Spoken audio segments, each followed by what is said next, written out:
नमस्कार दोस्तों, साहित्य समाधान के मंच से मैं डॉक्टर रीता गौड़ आपका हार्दिक स्वागत करती हूँ, अभिनंदन करती हूँ। दोस्तों, आज आत्म मूल्यांकन श्रृंखला जो हमने कई महीनों पहले शुरू की थी, फर्स्ट ग्रेड के पाठ्यक्रम को लेकर इसकी शुरुआत की थी, इसका आगाज किया था और कुछ समय से हम केवल और केवल हिंदी साहित्य पर बात कर रहे हैं। तो दोस्तों, एक बात आपको ध्यान रखनी है कि भले ही ये श्रृंखला फर्स्ट ग्रेड के पाठ्यक्रम को ध्यान में रखकर तैयार की गई हो, लेकिन जब से ये हिंदी साहित्य का इतिहास और काव्य शास्त्र का भाग शुरू होता है, तब से इसके सारे सत्र हर परीक्षा के लिए महत्वपूर्ण है। चाहे से वो फर्स्ट ग्रेड हो, चाहे से वो सेकंड ग्रेड हो, चाहे से वो आरपीएससी हो, असिस्टेंट प्रोफेसर या एमपी असिस्टेंट प्रोफेसर हो, आपको ये ध्यान में रखना है। और हिंदी साहित्य के सभी सत्र एमपी टेट वर्ग 2 के विद्यार्थियों के लिए भी उतने ही उपयोगी हैं। एमपी टेट के विद्यार्थी बहुत मैसेज कर रहे हैं, उनकी कुछ रचनाएं हैं जो उनको समझ में नहीं आ रही हैं, पढ़ने में परेशानी हो रही है, उस पर भी विचार कर रहे हैं हम लोग, लेकिन अभी निश्चित रूप से कुछ भी कहना संभव नहीं है। लेकिन मेरी पूरी कोशिश रहेगी कि उनको भी जो कुछ भी उनके लिए संभव हो हम कर पाए। लेकिन उनसे मेरी एक रिक्वेस्ट है, एक निवेदन है, या यूं कहिए कि एक छोटा सा मार्गदर्शन है, एक सुझाव है कि जितने भी हिंदी साहित्य के वीडियोस यहाँ पर हैं यूट्यूब चैनल पर, उनसे वे हिंदी साहित्य के इतिहास पर अपनी पकड़ मजबूत करें। उसके बाद जितने भी हिंदी साहित्य के इतिहास के प्रश्नों के सत्र हैं, उनसे वो अपनी पकड़ मजबूत करें। तब तक कुछ ना कुछ उनकी समस्या का समाधान हम निकाल ही लेंगे। तो चलिए शुरू करते हैं आज का सत्र। और आज का सत्र आत्म मूल्यांकन प्रश्नोत्तर श्रृंखला का आखिरी सत्र है। इसके बाद हम क्या शुरू करने वाले हैं, ये थोड़ा सस्पेंस है, थोड़ा सा रहस्य है, ताकि आपकी व्यग्रता बनी रहे, उत्सुकता बनी रहे। और आज का सत्र बहुत ही महत्वपूर्ण है, क्योंकि गद्य की विधाओं पर, संस्मरण, रेखा चित्र आदि पर हमने पिछले सत्रों में बात की थी। आज कुछ एक वो गद्य की विधाएं हैं जिन पर चर्चा हम एक साथ करने वाले हैं, जैसे डायरी है, साक्षात्कार है, यात्रा वृत्त है, रिपोर्टाज है। इन सब पर मिला जुला ये सत्र है, ताकि गद्य की अन्य विधाओं के स्वरूप को भी आप अच्छी तरह से समझ सकें। तो चलिए शुरू करते हैं आज का सत्र। आज के सत्र का सबसे पहला प्रश्न, आत्मकथा के विषय में निम्नलिखित में से कौन सा कथन असंगत है? आत्मकथा, ए विकल्प है, आत्मकथा के लिए प्रारंभ में आत्मचरित या आत्मचरित्र शब्द का प्रयोग किया जाता था। बी, आत्मकथा जीवनी परक कथेतर गद्य होते हुए भी जीवन से भिन्न है। सी, आत्मतत्व, कथा तत्व, परिवेश तत्व एवं तटस्थता आत्मकथा के प्रमुख तत्व हैं। और डी, आत्मकथा में आत्मपरकता का अभाव होता है। तो दोस्तों, डी विकल्प इस प्रश्न का सही उत्तर है, क्योंकि यहां पूछा गया है कि निम्नलिखित में से कौन सा कथन असंगत है। यदि आत्मकथा में आत्मपरकता का अभाव होगा तो आत्मकथा आत्मकथा रहेगी ही नहीं। आत्मकथा की प्राण शक्ति है आत्मपरकता, क्योंकि कोई भी लेखक, कोई भी साहित्यकार जब अपने जीवन के विषय में लिखेगा, तो जब तक अपने जीवन के विषय में वो न चाहते हुए भी उससे जुड़ेगा, उसके प्रति आत्मता का भाव, आत्मीयता का भाव उसमें होगा ही, क्योंकि हर व्यक्ति अपने जीवन से जुड़े प्रसंगों का आनंद भी लेता है, उसके साथ आत्मीयता उसकी स्वाभाविक रूप से होती है। तो ये कथन बिल्कुल असंगत है। बाकी तीन कथनों को समझ लेते हैं। आत्मकथा के लिए प्रारंभ में आत्मचरित या आत्मचरित्र शब्द का प्रयोग किया जाता था, बिल्कुल सही है। जिस वक्त आत्मकथा लेखन शुरू हुआ, उस समय आत्मकथा शब्द का प्रयोग नहीं होता था, बल्कि आत्मकथा के पर्याय के रूप में आत्मचरित और या फिर आत्मचरित्र दोनों एक ही है। केवल चरित तद्भव है, चरित्र तत्सम शब्द है, इतना ही फर्क है। तो इस बात को आप ध्यान में रखेंगे। उसके बाद आत्मकथा जीवनी परक कथेतर गद्य होते हुए भी, ये कथेतर गद्य क्या होता है? कथेतर गद्य होता है जो कथा में लिखा जाने वाला साहित्य है, गद्य साहित्य है, उससे भिन्न होता है, जो कथा से इतर है। जैसे कथा वाले गद्य कौन से हैं, कथा साहित्य कौन सा है? उपन्यास, कहानी आदि। तो उससे भिन्न है और जीवनी परक है, क्योंकि ये व्यक्ति की अपनी स्वयं की जीवन पर आधारित होता है, जीवनी पर आधारित होता है। तो जीवनी परक भी है, कथेतर गद्य भी है, लेकिन फिर भी ये इसमें ई की मात्रा रह गई है, जीवनी से भिन्न है।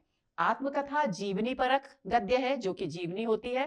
कथेतर गद्य है, जीवनी भी कथेतर है, लेकिन फिर भी ये जीवनी नहीं है, जीवनी से भिन्न है, बिल्कुल सही है, क्योंकि जीवनी कोई भी लेखक, कोई भी साहित्यकार किसी दूसरे व्यक्ति के जीवन जिससे वो बहुत अधिक प्रभावित होता है उसके विषय में लिखता है, लेकिन आत्मकथा व्यक्ति स्वयं अपने जीवन के विषय में लिखता है। ये एक बहुत ही महत्वपूर्ण अंतर है, इसे आपको ध्यान में रखना है। फिर हर साहित्य की विधा के कुछ एक तत्व होते हैं जिनके बिना उसका स्वरूप ही निर्धारित नहीं होता, जैसे आत्म तत्व आत्मकथा का महत्वपूर्ण तत्व है, क्योंकि किसी हर व्यक्ति का जीवन अपने आप में एक कहानी होता है दोस्तों। तो कथा तत्व जब कोई व्यक्ति अपने जीवन के विषय में लिखेगा श्रृंखलाबद्ध तरीके से, क्रमिक रूप से, तो उसमें स्वाभाविक सी बात है कि कथा तत्व तो आएगा ही। और अगर कथा तत्व नहीं होगा तो आत्मकथा में बिखराव होगा, श्रृंखलाबद्धता नहीं होगी, क्रमबद्धता नहीं होगी, तो ऐसी स्थिति में कथा तत्व अनिवार्य है। फिर परिवेश तत्व, यानी जिस वातावरण में वो व्यक्ति जो आत्मकथा लिख रहा है उसकी उसने जन्म लिया, उसकी परवरिश हुई, उसका व्यक्तित्व निखरा, कौन से संघर्ष उसके जीवन में समय समय पर आए, किस प्रकार उसने उन पर विजय हासिल की, उनके समाधान, समस्याओं के समाधान निकाले, वो सब उसके परिवेश का अंग होते हैं। तो परिवेश तत्व का होना भी जरूरी है। तटस्थता का अर्थ क्या है, इसको हम अच्छी तरह समझ लेंगे। तटस्थता का मतलब है किसी भी व्यक्ति, किसी भी स्थिति से बहुत अधिक लगाव या आत्मीयता मत न रखना।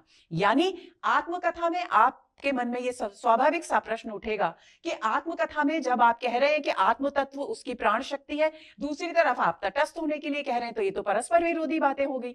लेकिन इस बात को इस तरह से समझिए कि कोई भी लेखक आत्म तत्व तो रखेगा आत्मकथा में, लेकिन किसी भी घटना के प्रति इतना अधिक पूर्वाग्रह से ग्रसित नहीं हो जाए कि उसकी विश्वसनीयता पर प्रश्न चिन्ह लग जाए या अनावश्यक किसी प्रसंग को वो विस्तार दे दे जिससे कि आत्मकथा के स्वरूप पर असर पड़े, उसका कथा तत्व बोझिल हो जाए। ऐसा नहीं होना चाहिए। यानी तटस्थ भाव से, समान भाव से जीवन की हर स्थिति का वर्णन उनको करना है। यहां तटस्थता का मतलब ये है।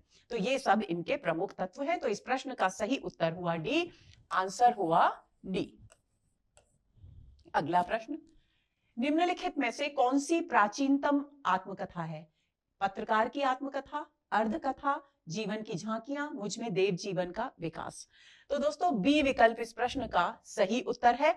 अर्धकथा, कहीं कहीं ये नाम अर्धकथानक भी मिलता है। आप ध्यान रखेंगे जो भी प्रश्न पत्र में आए आपको दोनों को ध्यान में रखना है, दोनों एक ही हैं। कुछ ग्रंथों में अर्धकथा मिलता है और कुछ में अर्धकथानक मिलता है। तो ये है बनारसी दास जैन की लिखी हुई आत्मकथा, और इसकी रचना हुई थी 1641 ईस्वी में, और ये हिंदी की, ये पद्यमय है और ये हिंदी की पहली आत्मकथा मानी जाती है। इस बात को आपको भूलना नहीं है। तो इस प्रश्न का सही उत्तर हुआ क्या? बी।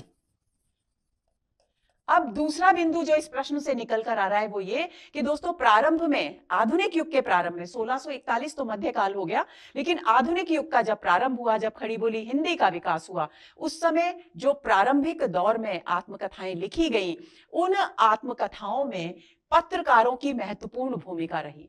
और ये पत्रकार की आत्मकथा, जीवन की झांकियां, ये दोनों पत्रकारों के द्वारा लिखी गई आत्मकथाएं हैं। पत्रकार की आत्मकथा के लेखक हैं मूलचंद अग्रवाल,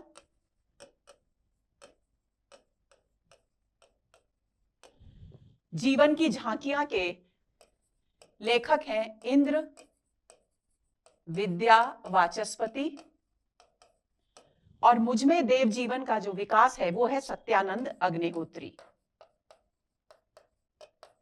ये प्रारंभिक आत्मकथाएं हैं, आपको ध्यान में रखनी है, बहुत ही महत्वपूर्ण है तीनों, इसलिए मैंने इनके लेखक भी आपको बता दिए हैं। और इस प्रश्न का सही उत्तर हुआ बी। आगे चलते हैं। निम्नलिखित आत्मकथाओं को उनके लेखकों के साथ सुमेलित कीजिए। यहां आत्मकथा है, यहां लेखक है। तो अपनी खबर बहुत ही प्रसिद्ध आत्मकथा है और इसके लेखक हैं पांडेय बेचन शर्मा उग्र। तो सबसे पहले आएगा 4, फिर है परिव्राजक की प्रजा, इसके लेखक हैं शांति प्रिय द्विवेदी, फिर आएगा 3, उसके बाद है चांद सूरज के बीरन, इसके लेखक हैं देवेंद्र सत्यार्थी, फिर आएगा 1, और उसके बाद है तपती पगडंडियों पर पद यात्रा, इसके हैं कन्हैया लाल मिश्र प्रभाकर, यानी 2। 4 3 1 2 सही उत्तर होना चाहिए। आइए कूट देखते हैं। 4 3 1 2 ए विकल्प इस प्रश्न का सही उत्तर है। आंसर हुआ ए। अगला प्रश्न, निम्नलिखित में से कौन सी दलित आत्मकथा नहीं है? अपने अपने पिंजरे, दोहरा अभिशाप, मुड़ मुड़ के देखता हूं और जूठन।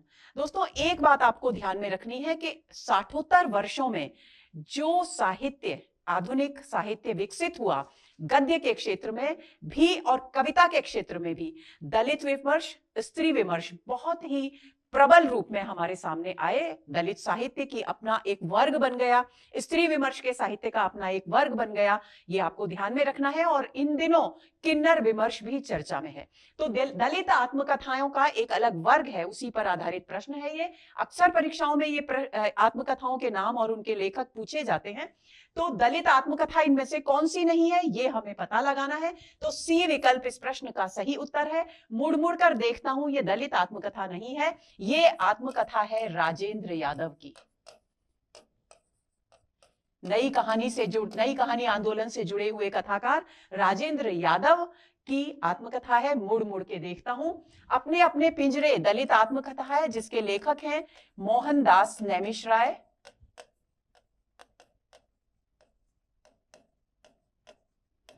दोहरा अभिशाप की लेखिका हैं कौशल्या बैसंत्री। ये जो भी यहां आत्मकथाओं के और अन्य विधाओं के पुस्तकों के नाम दिए गए हैं दोस्तों, आपको इनको कंठस्थ कर लेना है, क्योंकि इन प्रश्नों में उन्हीं रचनाओं को शामिल किया गया है जो अक्सर परीक्षाओं में पूछी जाती हैं। और जूठन बहुत ही प्रसिद्ध ओम प्रकाश वाल्मीकि।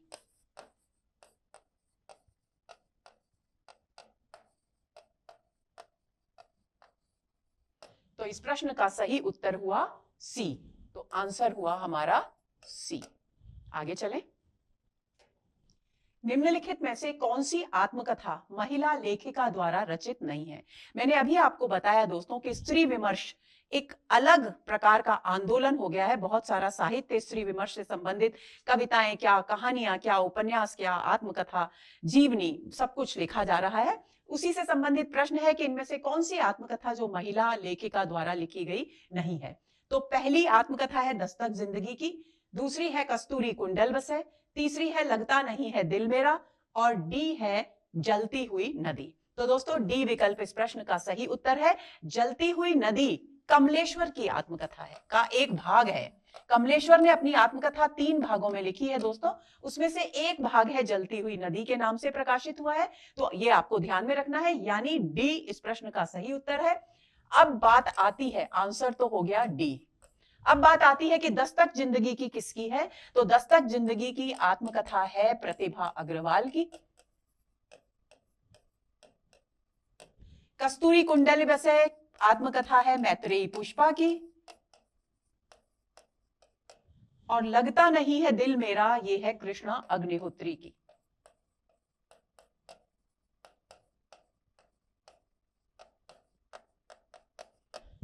तो इसका उत्तर हुआ जलती हुई नदी, क्योंकि ये किसी महिला लेखिका की आत्मकथा नहीं है, बल्कि कमलेश्वर भी, जो कि नई कहानी आंदोलन से जुड़े हुए कथाकार हैं, उनकी आत्मकथा का एक भाग है। चलिए आगे चलें। निम्नलिखित में से हिंदी के प्रथम जीवनीकार माने गए हैं, यानी किसने सबसे पहले खड़ी बोली हिंदी में जीवनी लिखी, ये प्रश्न उससे संबंधित है। ए भारतेंदु हरिश्चंद्र, बी गोपाल शर्मा शास्त्री, सी महावीर प्रसाद द्विवेदी, या डी राधा कृष्ण दास। तो दोस्तों बी विकल्प इस प्रश्न का सही उत्तर है। सबसे पहले हिंदी के जीवनीकार हैं गोपाल शर्मा शास्त्री, जिन्होंने दयानंद दिग्विजय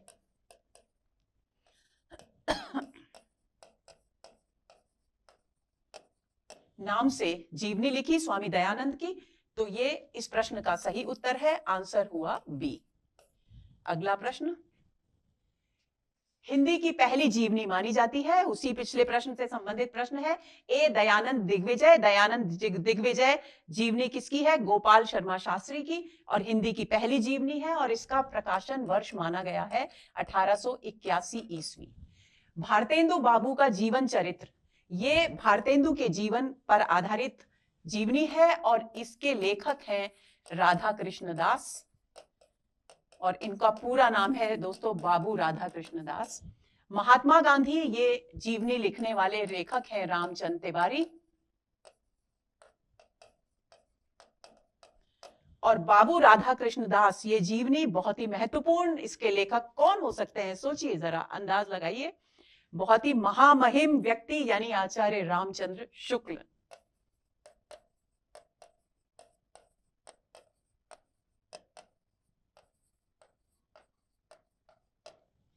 यानी इस प्रश्न का सही उत्तर हुआ ए, तो आंसर होगा ए। आगे चले। निम्नलिखित विकल्पों में से कौन सा विकल्प सुमेलित नहीं है? यहां ग्रंथ है और यहां उनके लेखक हैं, तो आपको ध्यान देना है कि इनमें से कौन सा सुमेलित नहीं है। ए, योद्धा सन्यासी विवेकानंद, रचनाकार का नाम दिया हुआ है हंसराज रहबर। दूसरा है उत्तर योगी श्री अरविंद, लेखक का नाम है अमृतलाल नागर। सी है कमल का सिपाही, लेखक हैं अमृत राय। मनीषी की लोक यात्रा, लेखक हैं भगवती प्रसाद सिंह। तो दोस्तों बी विकल्प इस प्रश्न का सही उत्तर है, क्योंकि उत्तर योगी श्री अरविंद ये जीवनी अमृतलाल नागर के द्वारा नहीं लिखी गई है, बल्कि शिव प्रसाद सिंह के द्वारा लिखी गई है। ये आपको ध्यान में रखना है। तो इस प्रश्न का सही उत्तर हुआ बी। उत्तर योगी श्री अरविंद, जो श्री अरविंद एक बहुत ही बड़े दार्शनिक हुए हैं भारत में, उनके जीवन पर आधारित जीवनी, उनकी जीवनी है ये, और शिव प्रसाद सिंह के द्वारा लिखी गई है। इस बात को आपको ध्यान में रखना है। शेष तीनों विकल्प सुमेलित हैं, यानी योद्धा सन्यासी विवेकानंद की जीवनी लिखने वाले लेखक हैं हंसराज रहबर। अमृत राय ने प्रेमचंद की जीवनी लिखी है कलम का सिपाही के नाम से, और मनीषी की लोक यात्रा भगवती प्रसाद सिंह के द्वारा लिखी गई जीवनी है। आगे चले। निम्नलिखित में से कौन सी जीवनी अज्ञेय से संबंधित है? बहुत ही महत्वपूर्ण प्रश्न। ए, शिखर से सागर तक। बी, व्योमकेश दरवेश। सी, वट वृक्ष की छाया में। और डी, आवारा मसीहा। दोस्तों चारों जीवनियां बहुत महत्वपूर्ण है, और चारों के लेखकों के नाम, किसकी जीवनी है, ये तथ्य आपको ध्यान में रखने हैं। सबसे पहले हम बात करते हैं कि कौन सी जीवनी अज्ञेय से संबंधित है, यानी अज्ञेय के जीवन पर आधारित कौन सी है। तो ए विकल्प इस प्रश्न का सही उत्तर है। शिखर से सागर तक ये जीवनी अज्ञेय के जीवन पर आधारित है, और इसके लेखक हैं राम कमल राय।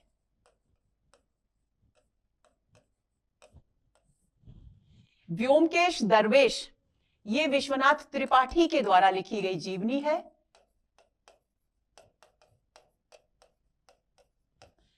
ये तो हो गई अज्ञेय के जीवन से संबंधित, शिखर से सागर तक। ये है हजारी प्रसाद द्विवेदी के जीवन से संबंधित, बहुत ही महत्वपूर्ण है, बहुत प्रश्न बार बार पूछा जाता है परीक्षाओं में, तो आपको ध्यान में रखना है। वट वृक्ष की छाया में इसकी लेखिका है कमला नागर, जो अमृतलाल नागर की पत्नी है, और उन्होंने अमृतलाल नागर के जीवन पर को आधार बनाकर ये पुस्तक लिखी है, यानी ये जीवनी अमृतलाल नागर से संबंधित है। और लेखिका है उनकी पत्नी, सॉरी कमला नागर नहीं है, कुमुद नागर है, कुमुद नागर, अमृतलाल नागर। आवारा मसीहा इसके लेखक हैं विष्णु प्रभाकर, और ये जीवनी किसकी है? बंगला साहित्यकार शरद चंद्र की। ये बिंदु आपको ध्यान में रखने हैं, ये बहुत ही महत्वपूर्ण जीवनी साहित्य की बहुत ही महत्वपूर्ण कृतियां हैं, और इस प्रश्न का सही उत्तर होगा ए, तो आंसर हुआ ए। अगला प्रश्न, निम्नलिखित जीवनियों का काल क्रमानुसार सही क्रम है। ए, महात्मा गांधी, दूसरा कलम का मजदूर, महामानव पंडित राहुल सांकृत्यायन, और दयानंद दिग्विजय। बी विकल्प है दयानंद दिग्विजय, महात्मा गांधी, कलम का मजदूर, महामानव महापंडित राहुल सांकृत्यायन। सी है महामानव महापंडित राहुल सांकृत्यायन, दयानंद दिग्विजय, महात्मा गांधी, कलम का मजदूर। और डी है कलम का मजदूर, दयानंद दिग्विजय, महामानव महापंडित राहुल सांकृत्यायन और महात्मा गांधी। तो इस प्रश्न में दोस्तों आपको एक छोटा सा कॉमन सेंस इस्तेमाल करना है। क्या कि हम पढ़ चुके हैं कि पहली जीवनी कौन सी है। पहली जीवनी है दयानंद दिग्विजय, यानी जिस विकल्प में दयानंद दिग्विजय सबसे पहले है वही इस प्रश्न का सही उत्तर है। एक तो बात ये हुई, ये आपको ध्यान में रहे। इस तरह से भी कई कई बार हम सन भूल जाते हैं। इतने सारे सन, इतने सारी रचनाएं, इतने सारे रचनाकार याद करना किसी के लिए भी संभव नहीं है। तो बिल्कुल भी आप ये ना सोचें कि आपको ही याद नहीं होता, कई बार मैं भी भूल जाती हूँ। तो दयानंद दिग्विजय, क्योंकि हम पढ़ चुके हैं कि पहली क्या है, जीवनी है। किसके द्वारा लिखी गई? गोपाल प्रसाद शास्त्री के द्वारा लिखी गई। तो दयानंद दिग्विजय का प्रकाशन वर्ष मैंने आपको बताया था 1881 ईस्वी है, यानी बी विकल्प इस प्रश्न का सही उत्तर है। महात्मा गांधी जो रामचंद्र वर्मा के द्वारा लिखी गई है उसका समय है 1919 ईस्वी। कलम का मजदूर जो अमृत राय ने लिखी उसका है 1964 प्रकाशन वर्ष। और महामानव महापंडित राहुल सांकृत्यायन, उनकी पत्नी कमला सांकृत्यायन के द्वारा लिखी गई जीवनी है राहुल सांकृत्यायन की, और इसका प्रकाशन वर्ष है 1995। यानी सही क्रम बी विकल्प में है, 1881, 1919, 1964 और 1995। तो इस प्रश्न का सही उत्तर हुआ बी। अगला प्रश्न, गद्य की विधा के रूप में प्रचलित रिपोर्टाज शब्द किस भाषा का है? यूनानी, रोमन, अंग्रेजी या फ्रांसीसी? तो दोस्तों डी विकल्प इस प्रश्न का सही उत्तर है। रिपोर्टाज जो शब्द है वो फ्रांसीसी भाषा का है, और कुछ विद्वान इसे अंग्रेजी के रिपोर्ट से भी जोड़ते हैं, उससे भी इसका सीधा संबंध है। तो इस बात को आपको ध्यान में रखना है कि मूलतः ये फ्रांसीसी भाषा का शब्द है। तो आंसर हुआ डी। अगला प्रश्न, हिंदी में गद्य की विधा के रूप में रिपोर्टाज के जनक माने जाते हैं? ए शिवदान सिंह चौहान, बी शिव पूजन सहाय, सी रांगे राघव और डी प्रकाश चंद्र गुप्त। एक तो आपको ये ध्यान रखना है दोस्तों कि ये जितने भी चार नाम हैं ये सब एक से एक बड़े रिपोर्टाज लेखक हुए हैं, यानी इनमें से कोई भी ऐसा नहीं है जिसने रिपोर्टाज नहीं लिखे हों। रांगे राघव, प्रकाश चंद्र गुप्त, शिवदान सिंह चौहान का तो अच्छा खासा नाम है। तो ए विकल्प इस प्रश्न का सही उत्तर है, क्योंकि प्रश्न है रिपोर्टाज के जनक कौन है। तो रिपोर्टाज के जनक, हिंदी रिपोर्टाज के जनक माने जाते हैं शिवदान सिंह चौहान, जिन्होंने लक्ष्मीपुरा नाम का एक रिपोर्टाज लिखा जो 1938 में रूपाभ पत्रिका में प्रकाशित हुआ। यह हिंदी का सबसे पहला रिपोर्टाज है। हिंदी की पहली आत्मकथा हम जान चुके, हिंदी की पहली जीवनी हम जान चुके। अब हिंदी का पहला रिपोर्टाज कौन सा है? लक्ष्मीपुरा, जो 1938 में रूपाभ पत्रिका में प्रकाशित हुआ और जिसके लेखक हैं शिवदान सिंह चौहान। तो इस प्रश्न का सही उत्तर हुआ ए। आगे चले, अगला प्रश्न, निम्नलिखित में से कौन सा विकल्प सुमेलित नहीं है? ऋण जल धन जल, फणीश्वरनाथ रेणु, क्षण बोले कण मुस्काए, कन्हैयालाल मिश्र प्रभाकर, तूफानों के बीच, रांगे राघव और क्रांति करते हुए आदमी को देखना, धर्मवीर भारती। तो दोस्तों डी विकल्प इस प्रश्न का सही उत्तर है, क्योंकि निम्नलिखित में से जो सुमेलित नहीं है वो हमें छांटना है। तो ऋण जल धन जल ये फणीश्वरनाथ रेणु का है, बिल्कुल सही है। क्षण बोले कण मुस्काए कन्हैयालाल मिश्र प्रभाकर का है, ये भी बिल्कुल सही है। तूफानों के बीच बहुत ही प्रसिद्ध रांगे राघव का ही रिपोर्टाज संग्रह है, पूरी पुस्तक है। तो बंगाल के अकाल के बाद की स्थितियों को केंद्र करके लिखे गए हैं इसमें रिपोर्टाज, तो ये भी बहुत ही प्रसिद्ध है और बिल्कुल सही है। लेकिन क्रांति करते हुए आदमी को देखना धर्मवीर भारती की कृति नहीं है, उनका रिपोर्टाज नहीं है, बल्कि इस रिपोर्टाज के लेखक हैं कमलेश्वर। यानी डी विकल्प इस प्रश्न का सही उत्तर है, आंसर हुआ डी। आगे चले, हिंदी में यात्रा साहित्य के सूत्रपात का श्रेय किसे दिया जाता है? ए भारतेंदु हरिश्चंद्र, बी बालकृष्ण भट्ट, सी प्रताप नारायण मिश्र या फिर डी भगवान दास वर्मा। तो दोस्तों ए विकल्प इस प्रश्न का सही उत्तर है। भारतेंदु हरिश्चंद्र ने ही हिंदी में यात्रा साहित्य का सूत्रपात किया, उन्हीं को यात्रा साहित्य का जनक माना जाता है। उनके प्रारंभिक जो यात्रा व्रत हैं उनमें दो यात्रा व्रत बहुत महत्वपूर्ण है, सरयू पार की यात्रा और एक है लखनऊ की यात्रा। ये उनके प्रारंभिक यात्रा व्रत हैं। तो ए विकल्प इस प्रश्न का सही उत्तर है। आगे चले, निम्नलिखित में से कौन सा विकल्प सुमेलित नहीं है? सरयू पार की यात्रा, भारतेंदु हरिश्चंद्र, अभी अभी पढ़ा हमने, तो ए विकल्प तो सुमेलित है। देहरादून शिमला यात्रा, श्रीधर पाठक, ये भी सुमेलित है। बद्रिकाश्रम यात्रा, देवकी नंदन खत्री, जिन्होंने तिलस्मी और अय्यारी उपन्यास लिखे, चंद्रकांता जैसे उपन्यास जिन्होंने लिखे, उनका ये यात्रा व्रत है बद्रिकाश्रम यात्रा। चीन में 13 मास, सत्यदेव परिव्राजक का नहीं है।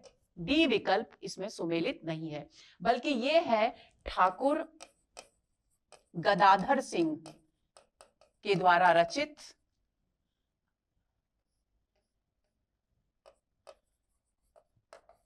यात्रा व्रत, और ये आपको ध्यान में रखना है कि ये द्विवेदी युगीन यात्रा व्रत है।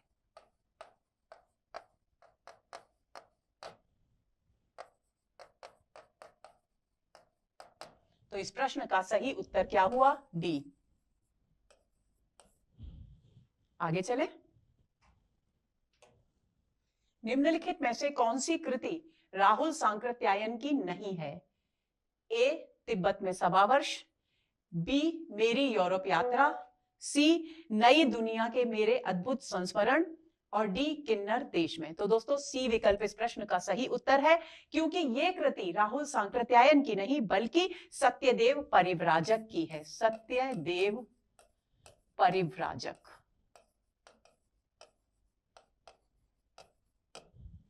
तिब्बत में 1.25 वर्ष, मेरी यूरोप यात्रा और किन्नर देश में, ये तीनों के तीनों जो कृतियां हैं वो राहुल सांकृत्यायन की हैं। यानी इस प्रश्न का सही उत्तर हुआ सी। आगे चलें। निम्नलिखित यात्रा व्रत कृतियों को उनके लेखकों के साथ सुमेलित कीजिए। यहाँ कृतियां हैं, यहाँ कृतिकार यानी उनके लेखक दिए गए हैं। तो देखते हैं, लोहे की दीवारों के दोनों ओर एक यात्रा व्रत है, दूसरा है एक बूंद सहसा उछली, तीसरा है आंखों देखा रूस, चौथा है हंसते निर्झर दहकती भट्टी, और पांचवा है तंत्रालोक से यंत्रालोक तक। तो दोस्तों लोहे की दीवार के दोनों ओर ये यात्रा व्रत है यशपाल का। एक बूंद सहसा उछली बहुत ही प्रसिद्ध यात्रा व्रत है और इसके लेखक हैं अज्ञेय। और आंखों देखा रूस, ये है भुवनेश्वर प्रसाद भुवन के द्वारा रचित। हंसते निर्झर दहकती भट्टी विष्णु प्रभाकर की कृति है, और तंत्रालोक से यंत्रालोक तक डॉक्टर नगेंद्र की। तो क्रम क्या होना चाहिए? लोहे की दीवारों के दोनों ओर यशपाल यानी तीसरा पहले आएगा, फिर एक बूंद सहसा उछली यानी अज्ञेय यानी पांचवा आएगा, फिर आंखों देखा रूस यानी एक आएगा, फिर है हंसते निर्झर दहकती भट्टी, इसके बाद 2 आएगा, और फिर तंत्रालोक से यंत्रालोक यानी 4 आएगा। तो क्रम कूट में क्या सही क्रम होगा? 3 5 1 2 4। चलिए देखते हैं। 3 5 1 2 4 बी विकल्प इस प्रश्न का सही उत्तर है। 3 5 1 2 4, तो आंसर हुआ इसका बी। अगला प्रश्न, साक्षात्कार साहित्य से संबंधित निम्नलिखित विकल्पों में से असुमेलित विकल्प छांटिए। ये सारे साक्षात्कार साहित्य की प्रसिद्ध कृतियां हैं और इनमें से कौन सा सुमेलित नहीं है वो आपको छांटना है। रचना क्यों और किनके बीच, रणवीर रांगरा। बातों बातों में कमल किशोर गोयन का। जिज्ञासाएं मेरी समाधान बच्चन के मनोहर श्याम जोशी। और कहना न होगा डॉक्टर नामवर सिंह। आपको एक तो ये याद रखना है दोस्तों कि जितनी भी 4 रचनाएं हैं बहुत ही प्रसिद्ध साक्षात्कार साहित्य के अंतर्गत आती हैं। इनमें अलग अलग व्यक्तियों के जो साक्षात्कार किए गए, इंटरव्यू किए गए इन विद्वानों के द्वारा उनका संकलन है। तो इसमें असुमेलित विकल्प हमको छांटना है, तो बी विकल्प इसमें असुमेलित है। बातों बातों में जो साक्षात्कार हैं वो अज्ञेय के हैं। अज्ञेय ने इसमें 7 साक्षात्कार संकलित किए हैं, यानी असुमेलित विकल्प कौन सा हुआ? बी। तो इस प्रश्न का सही उत्तर होगा बी। शेष कृतियां और उनके रचनाकार पूरी तरह से सुमेलित हैं। तो आगे चलें। अंतरंग शीर्षक से प्रकाशित साक्षात्कार कृति में किसके साक्षात्कार संकलित हैं? ए रामदरस मिश्र, बी विद्यानिवास मिश्र, सी धर्मवीर भारती, या डी अमृतलाल नागर। तो दोस्तों ए विकल्प इस प्रश्न का सही उत्तर है। अंतरंग नाम से जो कृति प्रकाशित हुई उसमें रामदरस मिश्र के 25 साक्षात्कार संकलित हैं।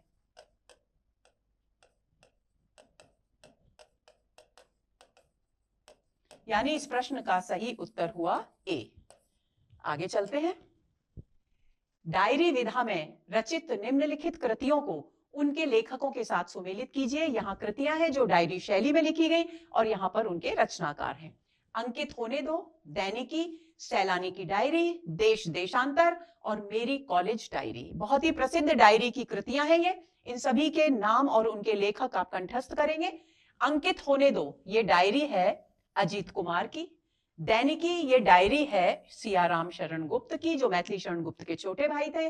सैलानी की डायरी, ये है डायरी रघुवीर सहाय की। देश देशांतर डायरी है कमलेश्वर की और मेरी कॉलेज डायरी है धीरेन्द्र वर्मा की। तो अब क्या सही क्रम होगा? अंकित होने दो, ये तीसरे नंबर पहले आएगा, फिर उसके बाद दैनिकी 5वां नंबर आएगा, फिर उसके बाद सैलानी की डायरी 4था नंबर आएगा, फिर आएगा देश देशांतर पहला नंबर क्योंकि कमलेश्वर की है, उसके बाद आएगा मेरी कॉलेज डायरी दूसरा नंबर क्योंकि धीरेन्द्र वर्मा की है। तो प्रश्न कूट में सही विकल्प होना चाहिए 3, 5, 4, 1, 2। चलिए देखते हैं। 3, 5, 4, 1, 2। ए विकल्प इस प्रश्न का सही उत्तर है। 3, 5, 4, 1, 2 आंसर है ए। अगला प्रश्न, निम्नलिखित में से कौन सा विकल्प असंगत है?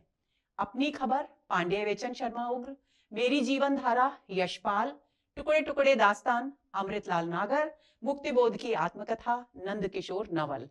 तो दोस्तों ये एक तो आपको ये ध्यान रखना है कि ये जो कृतियां हैं ये आत्मकथा साहित्य के अंतर्गत आती हैं।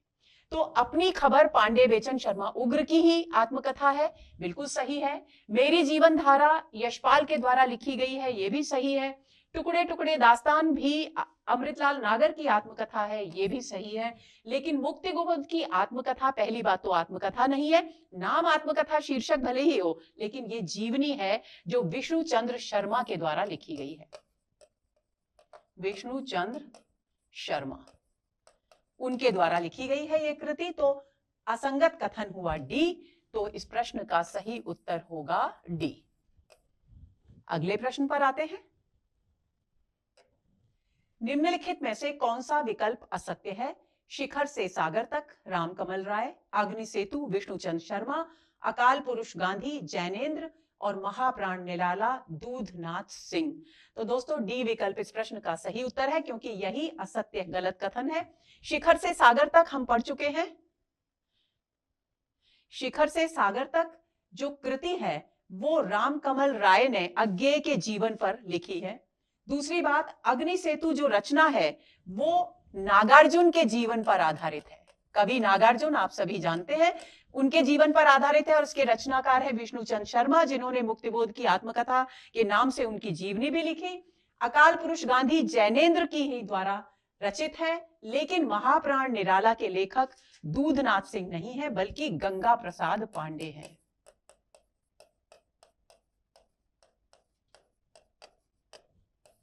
यानी डी विकल्प इस प्रश्न का सही उत्तर है।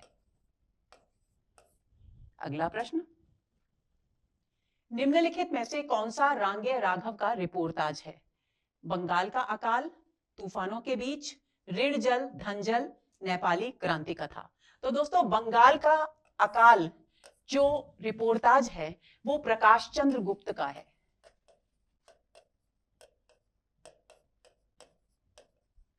हमको बताना है रांगे राघव का। तूफानों के बीच बहुत ही प्रसिद्ध रिपोर्टाज है, पहले भी एक प्रश्न में आ चुका है, ये है रांगे राघव का। बी विकल्प इस प्रश्न का सही उत्तर है। ऋण जल धन जल और नेपाली क्रांति कथा, ये दोनों रिपोर्टाज फणीश्वर नाथ रेणु के हैं।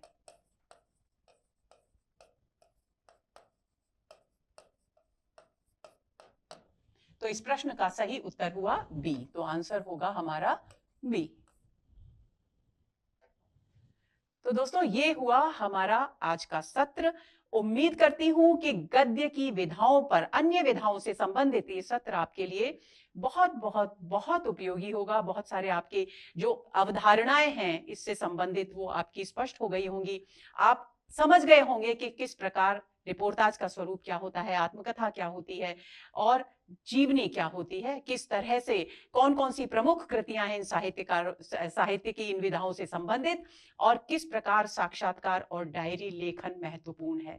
तो अगले सत्र के इंतजार में रहिए और सस्पेंस है कि अगला सत्र किस विषय पर, किस चीज पर आने वाला है। तो व्याकुलता से, बेचैनी से, उत्सुकता से बहुत अच्छा सा इंतजार कीजिए मन से। नमस्कार।